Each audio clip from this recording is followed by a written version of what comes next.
Le conflit entre la grande majorité des évêques allemands, presque tous, à l'exception de 4 d'entre eux, et le Vatican a atteint un point de non-retour, marqué par un camouflet, une désobéissance publique et notoire, qui n'a peut-être pas pour seul précédent dans l'histoire que la fameuse gifle que Nogaret, ministre du roi français Henri IV, assena au pape Boniface VIII à la ville d'Anagni en 1303.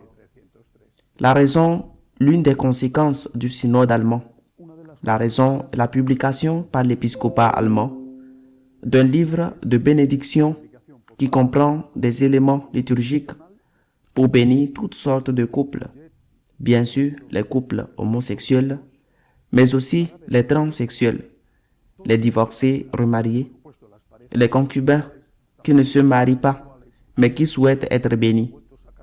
Bien que grave, ce n'est pas la chose la plus grave que le synode allemand ait approuvé, mais cela a été la goutte d'eau qui a fait déborder le vase. Mais pour bien comprendre, je pense qu'il convient dans ce cas de suivre un ordre chronologique pour déterminer quand cette gifle, cette désobéissance a commencé et à quel stade grave nous en sommes actuellement. Le 18 novembre 2024, l'évêque de Trèves, qui préside la commission de liturgie de la conférence épiscopale allemande, écrit au dicaster pour la doctrine de la foi, présidé par le cardinal Fernandez, et lui envoie le projet d'une bénédicité, de ce bénédicité pour tous les types de couples. Ceci bien sûr s'appuie selon l'évêque allemand sur ce que la doctrine de la foi a permis dans des supplications confidentielles. Quelques jours plus tard, le 24, c'est-à-dire 18 jours après la lettre allemande à la doctrine de la foi, le 24, réponse rapide du cardinal Fernandez aux Allemands. Il répond à l'évêque en lui disant qu'il ne pouvait approuver ce texte de bénédiction et qu'il devait y apporter des modifications. Les deux lettres, celle des Allemands et la réponse du cardinal Fernandez, sont restées secrètes. Jusque-là, rien d'anormal. La surprise est venue quelques mois plus tard, je le répète, le 24 novembre. Le pape François est décédé le 21 avril 2025, 4 mois après cet échange de lettres. 3 jours plus tard, le 24 avril, alors que le corps du pape François était encore présent et n'avait pas été inhumé, et que l'Église se trouvait en situation de vacances du siège, les évêques allemands ont eu l'audace, l'effronterie, de publier le livre de bénédiction avec quelques corrections minimes, qui ne tenaient pas compte de ce que le cardinal Fernandez avait demandé et sans le consulter à nouveau. C'était scandaleux, d'autant plus qu'à ce moment-là, on ne savait pas encore que ce livre de bénédiction qui venait d'être publié constituait déjà un acte de désobéissance. Mais le fait qu'il ait été publié alors que le pape venait de mourir a été, pour moi, du moins une surprise. Mais comment ose-t-il faire cela? Attendez qu'il y ait un nouveau pape. Il profite du moment où le pape est mort pour rendre public ce que le Vatican a désavoué. Du côté allemand, de nombreux diocèses se précipitent immédiatement pour mettre en œuvre le bénédictionnel, profitant du vide du pouvoir à Rome. Le pape Léon XIV, comme on le sait, est élu le 8 mai 2025 et maintient provisoirement tous les chefs de dicaster à leur poste, y compris le cardinal Fernandez, qui reste préfet de la congrégation pour la doctrine de la foi.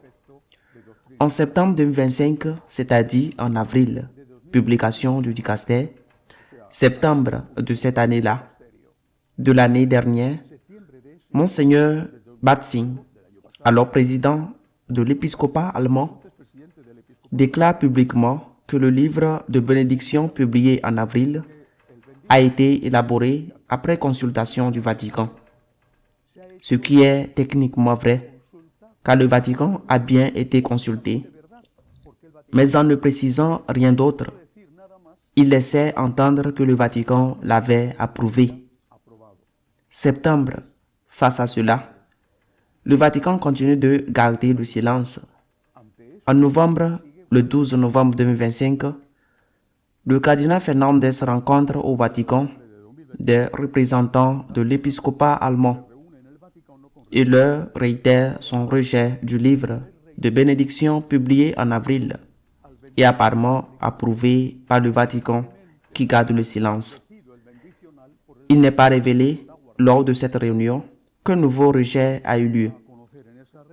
Il n'est pas rendu public qu'un nouveau rejet a eu lieu lors de cette réunion. Nous sommes en novembre 2025. Le cours suivant met en scène le cardinal Marc, archevêque de Munich, qui, le 20 avril de cette année 2026, profitant du fait que le pape est en voyage en Afrique, ordonne aux prêtres de son diocèse d'appliquer le bénédictional. La plupart des sièges épiscopaux l'appliquent déjà. Munich ne l'avait pas encore fait. Le cardinal Marx attend que le pape soit en voyage en Afrique. Je parle de ce 20 avril. Il attend que le pape soit en voyage en Afrique pour publier, pour ordonner à ses prêtres d'appliquer le bénédictional.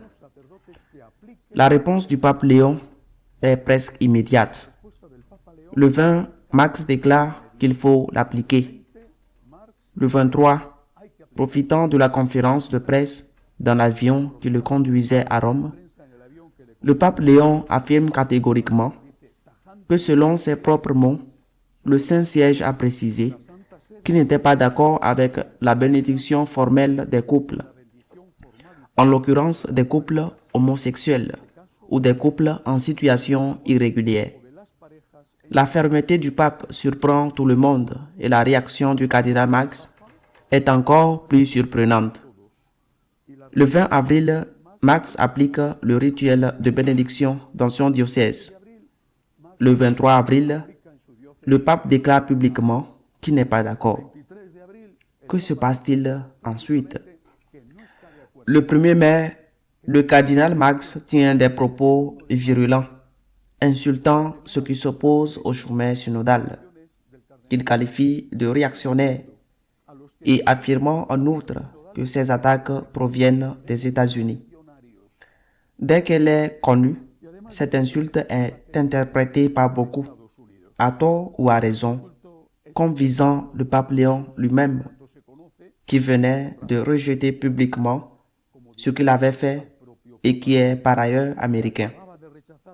Le 1er mai, Marx insulte tous ceux qui ne sont pas d'accord avec lui, et bien sûr ses évêques allemands, le cardinal de Cologne, par exemple, l'évêque de Passau, celui de Ratisbonne, qui disent qu'ils ne sont pas d'accord et qu'ils ne vont pas l'appliquer dans leur diocèse. Il les insulte. Vous êtes des réactionnaires et cela vient des États-Unis. Je ne dis pas qu'il a l'intention d'insulter le pape, mais beaucoup l'interprètent ainsi car le pape, 3 jours auparavant, a déclaré qu'il était contre cette application de la bénédiction. Et de plus, le pape est américain. À partir de là, les événements se précipitent. Après les insultes du 1er, le 3, le dicaster pour la doctrine de la foi rompt enfin son silence et publie sur sa page web la lettre adressée aux évêques allemands au sujet de la bénédiction du 24 novembre 2024. Ainsi, cela fait presque 2 ans. D'une part, cela représente un soulagement, car le long silence du Vatican et les affirmations répétées des Allemands selon lesquelles Rome était d'accord, faisait croire à tous qu'il était effectivement possible de tenir des célébrations liturgiques pour bénir toutes sortes de couples. Mais d'autre part, il mettait en évidence quelque chose d'extraordinairement grave, de scandaleux, la passivité du Vatican pour faire respecter la loi qu'il promulgue lui-même.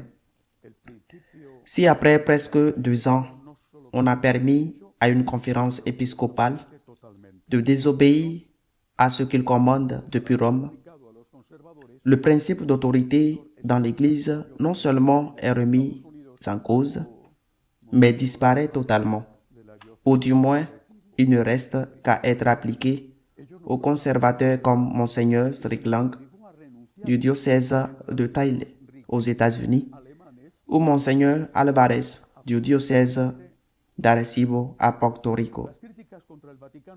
Ils n'ont été accusés de rien et contraints de démissionner, tandis que les Allemands très riches se voient accorder absolument tout.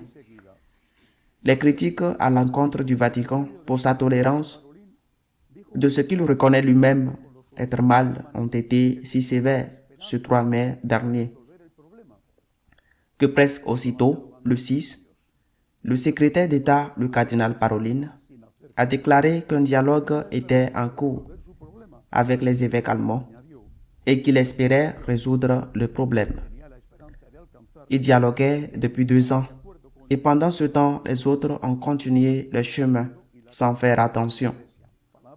Ils avaient l'espoir de résoudre leurs problèmes, mais il a ajouté que cette solution qu'il espérait trouver devait être en accord avec le droit canonique, le Concile du Vatican II et la tradition de l'Église, parole du secrétaire d'État, et surtout, il a exprimé son désir, de nouveau ces paroles, qu'il ne soit jamais nécessaire d'imposer des sanctions et que les problèmes soient résolus pacifiquement comme il se doit dans l'Église.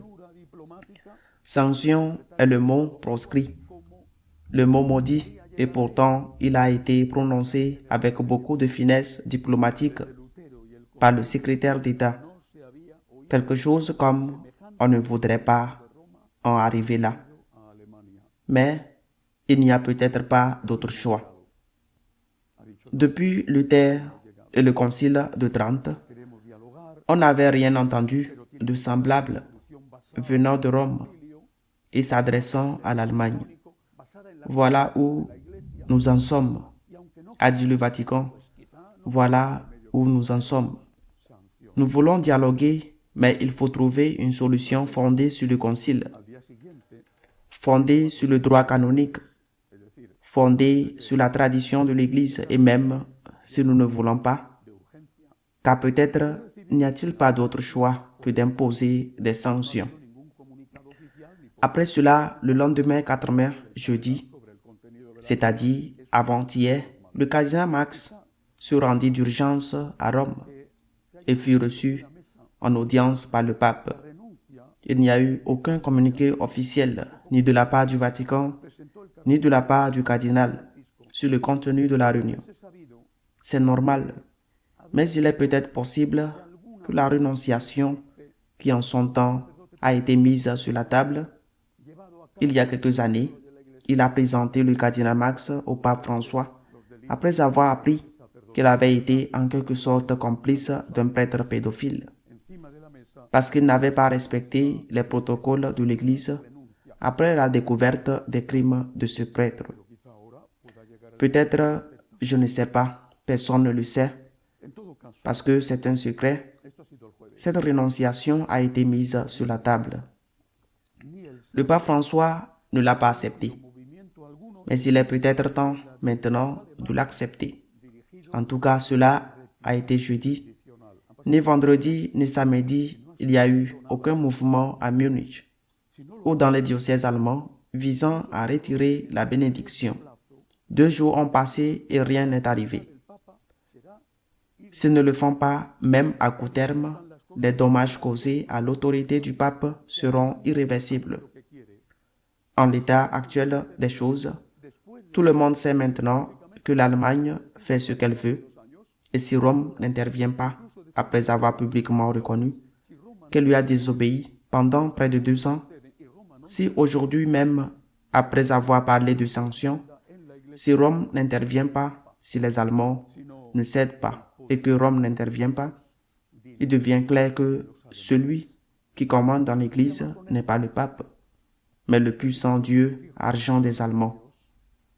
Il serait plus honnête de retirer les crucifixes et les agraires et de mettre à leur place un veau d'or, parce que c'est cet argent, l'argent allemand, qui commande en réalité. Ou bien à Rome, ils prennent au sérieux la défense de ce qu'ils disent eux-mêmes doit être défendu et appliqué, ou bien le discrédit pour le pape est absolu. Le pape a célébré à Pompéi son premier anniversaire en tant que pontife. Il l'a fait avec un discours très beau, profondément spirituel, mais il l'a fait aussi entaché d'un scandale majeur qui le concerne directement, car il constitue une désapprobation publique mondiale de son autorité. Il est allé à Pompéi demander l'aide de la Vierge du Rosaire. Nous nous joignons à sa demande et demandons à Dieu et à notre Mère de lui donner la force de ne pas céder dans la défense de la vérité qu'est Jésus-Christ. Le pape François disait vouloir une église pauvre. Une église pauvre, sans l'argent des Allemands, est infiniment meilleure qu'une église où l'argent sert à acheter les volontés de ceux qui se laissent acheter. Nous prions pour le pape. C'est un moment très difficile pour lui. Ce qu'il a à faire est très difficile. Cela a été très bien toléré. En vérité, il n'est pas facile aujourd'hui de trouver une solution. Mais soit les Allemands cèdent, soit l'autorité du pape est totalement discréditée. Nous prions pour le pape. À la semaine prochaine, si Dieu le veut.